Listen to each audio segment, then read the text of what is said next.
What's up, y'all? My name is Devontae, and I sacrificed my time so you don't have to.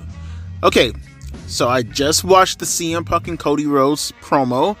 I'm on my break right now, so I took the time to at least come out here to come at least give my thoughts, a little bit of a reaction, if you will, to this here promo. So let me do the rundown for you guys real quick who didn't watch the promo. They came out. Funny enough, maybe there was, because I am watching this on my cell phone after all, I'm not at my house. So, again, I'm watching this on my cell phone, and I am running this through a Bluetooth speaker. I mean, am I tripping, or, does CM Punk even get a reaction coming out? Or maybe it could be because it's, his theme song is just really, really loud, and because when Cody came out, Cody got a reaction, just a normal, regular reaction. It felt like the crowd was kind of dead when CM Punk came out. He even did his whole "it's clobbering time" spiel, and I'm pretty sure people reacted. Maybe it could be his theme song. They got in the ring, and then you started hearing the CM Punk chants and stuff like that. But during the entrance, I don't know, it's like Cody was more over than Punk. At least that's what it came off as, during the entrance. I mean, once you got into the ring and the promo started, and afterwards, you can kind of hear them going back and forth with the CM Punk and Cody Rhodes chant. They won them over with the promo. But what we're here to talk about is the actual quotes, the actual conversation in itself that happened with the promo. Now, they were a little bit cordial with each other. CM Punk essentially asking Cody Rhodes, so I know this business, it's in your blood, you take it personal. The question isn't whether or not we're friends now. The question is whether or not we're going to be friends after Saturday, on Sunday morning. Are we still going to be friends? Then he went on a bit of a diatribe, to be honest with you. Because, of course, when talking about Cody Rhodes, of course, when having a conversation with Cody Rhodes, and a very serious manner, what's the first thing you have to do? It's almost like a cliche at this point, but what do you have to do before you go into a conversation with Cody Rhodes? You have to bring up his daddy. Oh, boy, his daddy. Oh, golly gee willikers, boy. Oh, his daddy, Dusty Rhodes. Because, of course, we don't get this promo every goddamn time we have a big superstar going one-on-one with Cody Rhodes on the mic. Oh, boy. Yeah, we got to talk about it, old daddy. Yeah, we got to talk about it, old daddy. Oh, my God, if I had a fucking dollar, bro. Oh, my God, if I had a fucking dollar. Regardless, he did bring up Dusty Rhodes.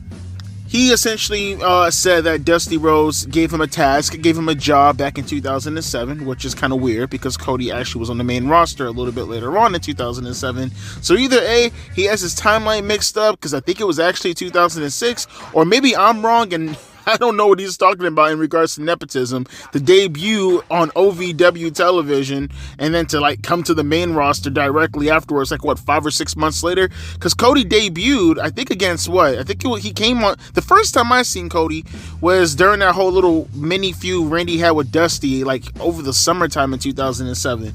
So if he came, let's just hypothetically say January of 2007, and it took him 6 months, and that's just me being hypothetical at the extreme, that's definitely nepotism. I don't know what the hell. Maybe I could see a year, but 6 months, and that's me being, going to January 2007. That's the definition of fucking nepotism.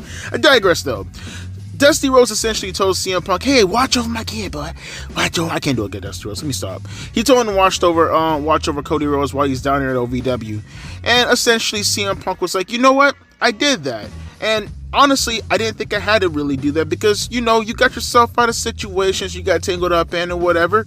I mean, most people kind of seen you as a nepotism kid, seen you as a guy who started off in third base, but in reality, I seen you as your last name. I seen you as a guy who was being burdened with the Rhodes last name, right? And he's talking more about Dusty Rhodes. And this was the killer line right here, at least for this section of the promo. He said that he had a dad also. He had to scratch and claw his way through the indies and everything. He didn't have a famous international dad like Cody Rhodes. He had his dad, and his dad was an electrician. As a matter of fact, to be quite frank, ironically enough, I'm more of an American dream than you are. Which is actually a pretty killer line because, you know, son of a plumber, electrician. That was actually a really, really fucking good line. I can't even front. I like that a lot. Which got a bit, a reaction from the audience. Cody Rhodes, he responds with, in my opinion, an equal killer line. And honestly, kind of made more sense in comparison to CM Punk. And mind you, CM Punk had a killer line with that plumber, electrician. I like that. But this was actually pretty good too. Cody Rhodes goes back and, he's like, you think you're the American dream? Okay, let's talk about it then. Let's talk about the pipe bomb. But that's what I want to talk. I want to talk about the pipe bomb. You sat there up on that stage, right? And what did you do? You ran your mouth and you inspired a bunch of people. You inspired me also. But then you left. Because, of course, when talking about CM Punk, you also have to bring up him leaving WWE. It's just so much cliches, right? Am I right? But he's like, you left. And you dropped that pipe on the floor. And who was there to pick up that pipe or whatever fucking object? I can't remember what object he's talking about. He's like, that was me. I picked it up. You talked and I walked. As a matter of fact, one may argue that I'm more CM Punk than your CM Punk. Which got another ooh reaction. Which is pretty good because, the whole DIY ethics. I mean, if you are into punk rock culture, and I don't have to explain it. You know how it is. You know the optics behind punk rock culture. Good line. Equally good as what CM Punk threw at him with the American Dream. Maybe I like, now I think about it, maybe I like CM Punk's line a little bit better. But it's not as if Cody Rhodes never zinger himself. So that kind of got CM Punk a little bit amped up. He took off his jacket. He's like, it's getting a little bit hot in here. And he's like, you think you're CM Punk? Huh? You think you're CM Punk? Punk then says, he's like, oh, so you carry the company. I mean, that's great. I mean, you're in the Royal Rumble. I've been in more Royal Rumbles than you, which I'm not sure if that's true. I mean, maybe that might be true. I'm not sure. They might be equal. I mean, Cody, let me think about it for a second. Probably started his first Royal Rumble, I want to say in 08 maybe? 09, 10, 11, 12, 13, 14, maybe 15. And this is going to be his 9th one versus CM Punk would have been 07 most likely because he debuted in 06, 08, 9, 10, 11. I don't think he was in 12. I don't believe so. I think he wrestled Dolph that night. 13, no, he wrestled Rock. 14 was his last one. No, I think Cody was in more Royal Rumbles than CM Punk. I don't know what the fuck CM Punk is talking about, but it's okay. He essentially is like, you know what? You carry this company on your back for about a little over 2 years, right? Good. That's nice. And I understand that you're on the cover of the new WWE video game, at which I'm pretty sure he didn't even know what year he was talking about. He just mentioned, he's like, oh, who fucking cares in the end? I understand CM Punk. I feel the same way sometimes when I'm talking about fucking WWE, so I forget some things, and it doesn't really matter in the end of the day. Again, who cares? It's just aesthetics at the end of the day, right? That's not use the word aesthetics, by the way. But he goes on, he's like, oh, well, I'm going towards the finish line, or you're making your way towards the finish line, and who's there to stop you? Good old CM Punk. Yes, it's CM Punk to stop you. And Cody Rhodes is like, well, you know what? You may be right. You may be right. You may be there at that finish line stopping me. But, you want to talk about my dad. One of the things my dad used to say all the time, he used to quote John Wayne. He was like, and I can't remember the words verbatim, but he was like, courage is when a person stares fear in the face, but just does it anyway. Something along the lines of that. And he's like, I got nowhere to go but forward. And forward means going right through you. So if I have to, that's what I'm going to do. And then they awkwardly stared at each other for a little tiny bit. And then Cody Rhodes, he attempts to walk out of the ring. He brushes shoulders with CM Punk, and CM Punk turns him right back around. And they get really, really, really awkwardly close to each other's faces. Like, stereotypical WWE stare down. And it's weird. You see CM Punk in his face, and he looks like he's kind of like, he's playing the role. It's like he's just cutting a promo. Why am I looking at Cody Rhodes, and he looks like he's trembling a little tiny bit? Is it just me? Like, you look at CM Punk staring at Cody's face, and it's like, okay, yeah, I gotta make my face like this because this is WWE and I have to act like this. Whereas I'm looking at Cody Rhodes and I can see his neck, his vein is throbbing a little tiny bit, and I'm looking at his face and it looks like he's trembling and his body's kind of shaking a little bit, and it's like, Cody, it's fake, bro. Maybe he's nervous. I don't know. It's like standing close to CM Punk, having to go back and forth with him on the microphone, made him super nervous. I don't know. He was trembling like a motherfucker, though. Eventually, though, they both kind of go their separate ways. Cody goes out one opposite side of the ring. CM Punk goes out the other opposite side of the ring, and they're staring at each other across the ring. And that's essentially it. You know, CM Punk does some little snide remark. He goes to like the commentary desk and talks into Wade Barrett's microphone while it's still in his head, saying that I'm going to win the Royal Rumble, put your bets on me, or whatever the bullshit he said. And that was essentially the entire promo. No, it wasn't bad. I'm not going to say it was a bad promo, but it was one of those promos that kind of, how do I put this? It was underwhelming. Is that the right word I want to say? It was very underwhelming. And no, maybe this is just my fault.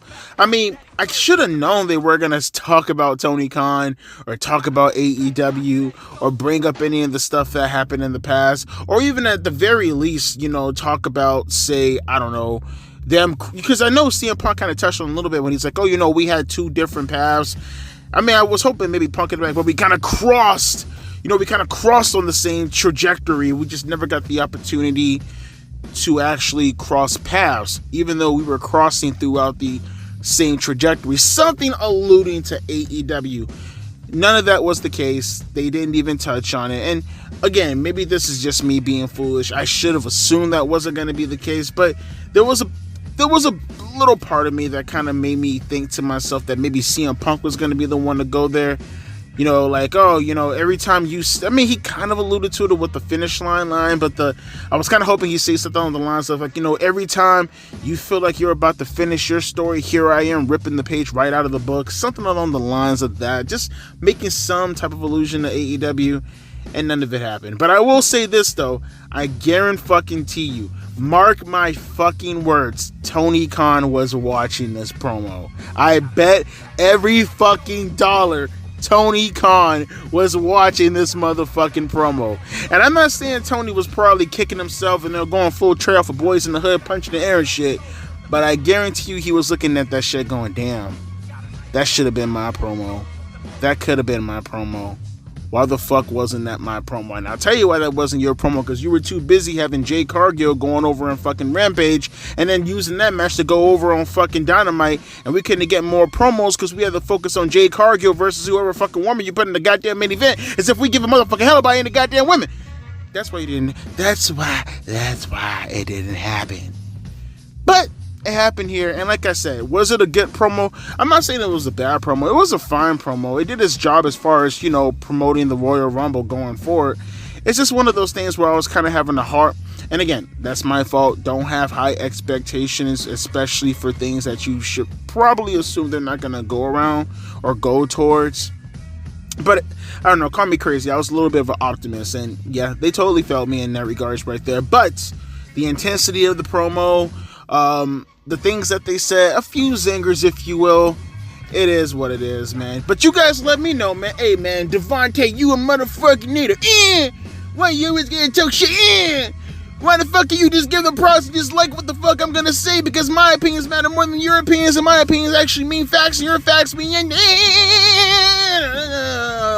I didn't say anything bad about them, okay? I praised them. I'm just saying that I was expecting a little bit more from two guys who are known from talking on the shtick. Especially a guy like CM Punk, who completely annihilated Jon Moxley like a year and a half ago. I was kind of hoping he was going to go down that path, but no, sorry, lo siento, that didn't happen at all. But it is what it is. I'm still hyped up for the Royal Rumble when it's all said and done. Hopefully we can get that promo battle sooner rather than later with CM Punk and Roman Reigns. That's kind of what I want to see. Hell, even CM Punk and Seth Rollins. I know that's not going to happen. Which, by the way, talking about that, he did allude to earlier tonight that he's going to still make it to WrestleMania. So we'll see how that's going to play out. Maybe he will, maybe he won't. I don't know. Who knows? I don't know. Who knows? But let me know your thoughts down in the comment section below, how you felt about CM Punk's promo, Cody Rhodes promo, Cody Rhodes, CM Punk face to face, Rhodes Punk, Cody Braun. Did you like it? Are there things that you kind of felt they could have touched on that they didn't really get around to it? Are you a cuck fuck boy for AEW and you're saying to yourself, Devontae, why you always gotta be obsessed with AEW? There's no way they were ever gonna bring them up to begin with. You're just obsessed with. Nah, I heard it all before. Suck a dick. Okay, I don't care. Let me know your thoughts down in the comment section below. As always, my name is Devontae, and I have to get ready to go close up shop right about now. So I'm gonna catch you fine folks later. A deuce-ish and a P motherfucking eyes.